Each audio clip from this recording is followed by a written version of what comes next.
Welcome to Hope is Here. My name is Greg Horn, and we are continuing our conversation with Anathi. She is the founder of the Good Samaritan School in New Delhi, India.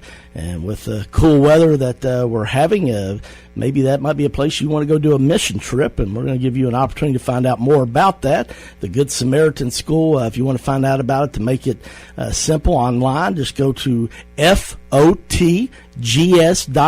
That's FOTGS.com.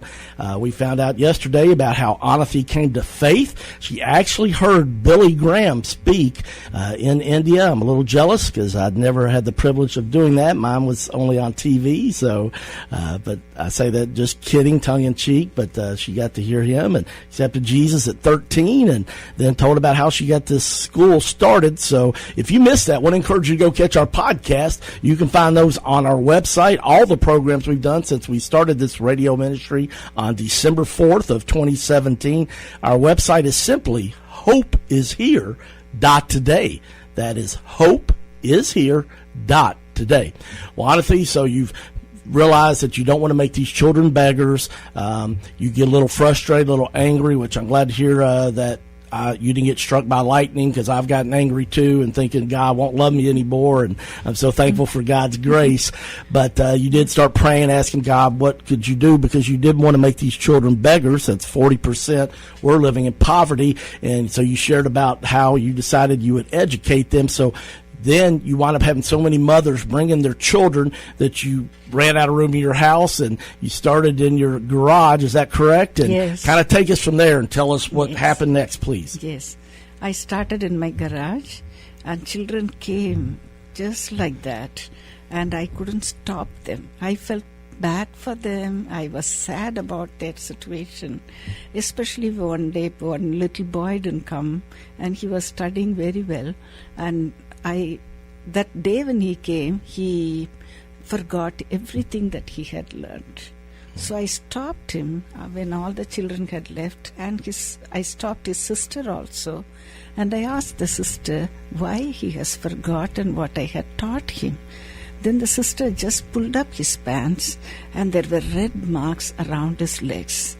And then I was shocked, and I asked the girl, and she said her father tied him with the rope, both the legs together, and hung him upside down in the hut for the whole day, thinking he had stolen some money from a shop.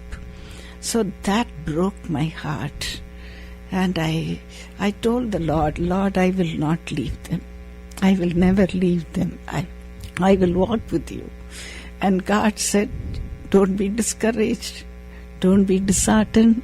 I'll be with you and I will help you. That was the thing which helped me to go on and on with the children. Though there were so many difficulties having the children in my home. It was just an apartment, not an independent house, where there were 600 homes. And it was difficult. But even then, the Lord was helping me every day. But then there were some accidents, and children will take things from other homes. So these were problems that I faced. So I had to shift somewhere. So opposite was the slum. So I was guided to the slum commissioner. So I went to the slum commissioner, and then I asked for a place in the slum. You just allow me to put a tent. I will put a tent, and then I'll have the children there and I will teach them. But the slum commissioner said, I have no authority to allow you to put a tent there, but we have built a toilet complex for the people. And the people go there for defecation. I understood, because for 1 mile, you can't walk there when they are cleaning the place. It will be terrible, terrible smell. So I knew. And he said, there is a room in between the women and men's toilets, and you can use that room, give it for night shelter during the night, and during the day you can teach your children there. But I'm happy that you are teaching there, because I myself was brought up in a slum. So I will help you. this shocked me actually, because it was not a good place, dirty place where all the drunkards go, and defecation will be not inside, outside, everywhere. And this man is asking me to do that. I had just finished my PhD and I had a job to go to. I was teaching in the university, and now this man is asking me, how dare he can ask me like that. That was a little insulting, wasn't it? It was like an insult. And my own pride was coming up. Yes. And yes. God had to deal with my pride to do this work. All right, I want to pause you there 1 second. There's two things that stuck out to me while you've been sharing your story.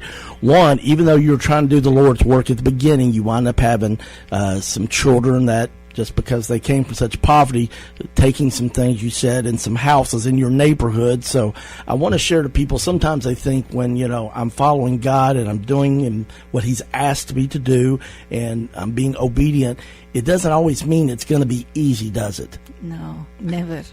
So you realize that you could. I love that you said never. So we're speaking with Anathi. She is the founder of the Good Samaritan School in New Delhi, India. But I just want to encourage people that are listening, sometimes when we do try to be obedient, don't think that the enemy's not going to try to make your road a little rough and cause some detours. Anathi ran into him, one from seeing a child that was hung upside down and with his legs wrapped together by his father because he thought he had stolen. Then she saw that type of abuse, and she had some of her children that were struggling so much in poverty they stole from some houses around just because they were going without. And so then she thinks, okay, well, I'll go to where the students are coming from, and thinking God's going to bless that and give you a great location. And they give you a building, a room where people are sleeping, using the restroom. It's just the smell, the stench is just awful. It's nauseous. And here you've got your PhD, so you're trying to serve God. That's not the way you had it planned, did you? Yeah, no. I had never imagined that he will ask me that question, a decent woman like me. And then I was looking at the commissioner. He vanished from my eyes, and I saw the manger scene. Baby Jesus, there in a dirty place with the cows and the goats. And it struck me so hard. When the Lord of Lords, God of gods, can come down to save me and save humanity to that dirty place, whom am I to say that I cannot go into that dirty place to save these children? God wanted to save those children, and he wanted to use me. And here I am. I said, yes, sir, we will take that place. Wow.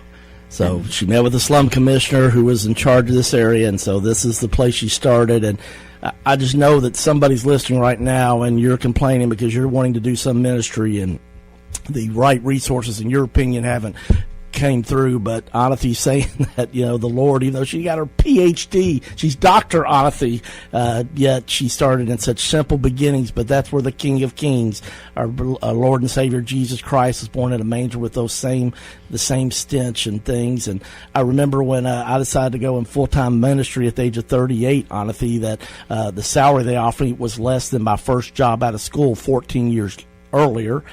And when I got there, my first office was in a closet. It was an electrical closet. And when the summer went, the circuit breakers went, were activating, sweat, perspiration, the nice word, would just roll down my back as it was so hot in there.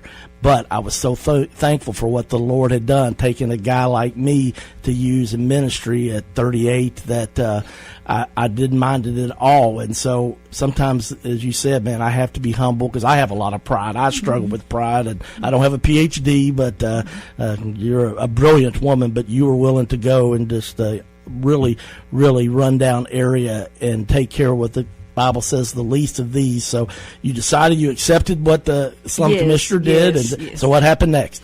So we went into the room, and the smell was oppressive. Smell was very oppressive. We fell back. We took roses and lilies. That was not enough. We fixed fans. That was not enough. Wow. And we had young volunteers as teachers. They were not Christian. And one teacher had a 4-year-old girl. and the girl was taken there with the mother, and immediately she fell sick. And the teacher was coming to the school. This girl was having high fever for 10 days. And on the 10th day, the teacher knocked at my door. And I opened after the school. And I opened and she was crying. She said, my daughter is having high fever for 10 days. And now today she is not able to talk. I was stunned. And I just called her in. I told her, I don't have any answer for that. But we have a God who has answer for this. So just I put my hand on her shoulders, kneel down. I will also kneel down. So we both knelt down and prayed for the child.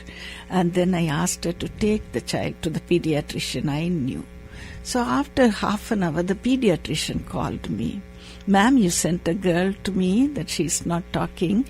And she gave the phone immediately to the girl, and the girl was calling me, Mamiji, Mamiji, and she was talking. A miracle. It was a miracle. And it was a miracle for the mother also, yes, the teacher, who soon came to the Lord. And like these miracles, it was a very difficult place. Sometimes even cows walked into the classroom. Hold on, cows walked into the classroom? There was no gate there. Gate was broken in the toilet complex. Oh my goodness. So for you teachers listening out there that think you have obstacles, I don't know if anybody's had cows walk in while you were teaching. And Anathy has a PhD. This is Dr. Anathy. Wow. And sometimes madmen walked into the classroom. I used to take a cup of milk and come, I give you milk like that. I have to take him out. And it was so difficult. Men fighting will enter the room. And it was such a difficult place where we had to give nutrition for the children. The people will jump into the campus and defecate everywhere. So first we have to clean up the defecation and then line up the children to give milk. It was such a difficult situation. Sometimes for months there won't be any water and all the defecation will pile up. And I will call the officers of that in charge of that place, and I will tell them, how can you keep it like that? Give us water and clean it up. And then they will do that. So because of us, it was kept tolerably clean, and people were there. There were so many problems.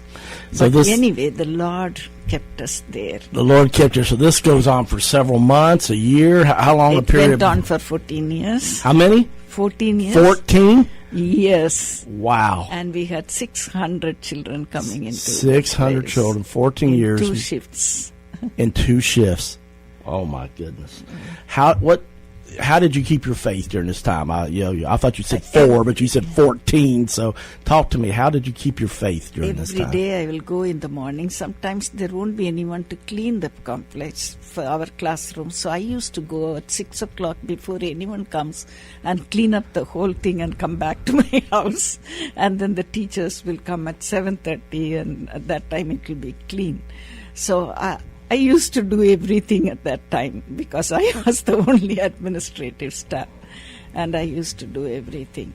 And this, anyway, this went on for 14 years. It was a great help for children. But anyway, slum commissioner said that they are going to demolish the slum, and I have to go to the education department if I have to continue to help the children.